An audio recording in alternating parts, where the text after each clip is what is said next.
নমস্কার, রাধে রাধে, হরে কৃষ্ণ। আশা করছি সবাই ভালো আছেন। তো আজ আলোচনা করব বৈদিক শাস্ত্র কখন এবং কিভাবে আমরা পেয়েছি। তো চলুন শুরু করি। পরমেশ্বর ভগবান অনাদি ও নিত্য, তাই তার সম্পর্কিত জ্ঞানও নিত্য। সুতরাং বেদ নিত্য ও বা শাশ্বত। সৃষ্টিকালে পরমেশ্বর ভগবানের নিঃশ্বাস থেকে বেদ প্রকাশিত হয়।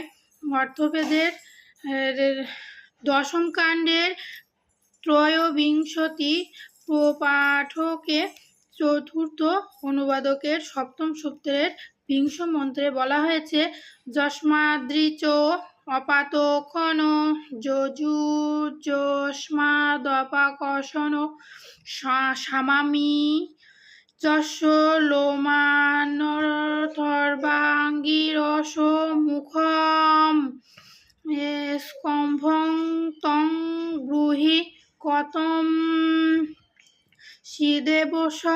অর্থবেদ অর্থাৎ সর্বশক্তিমান পরমেশ্বর হতে ঋক, যজু, সাম, অথর্ব এই 4 বেদ উৎপন্ন হয়েছে।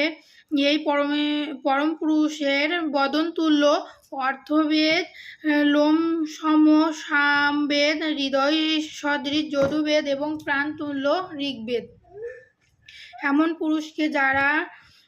পুরুষকে যার থেকে বেদের উৎপত্তি হয়, উত্তরে স্কম্ভ শব্দ দ্বারা পরমেশ্বরকে নির্দিষ্ট হন।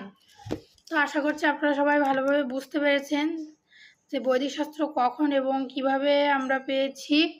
তো এই নিয়ে পরে আরও বিস্তারিত আলোচনা হবে। সেই পর্যন্ত ভালো থাকুন।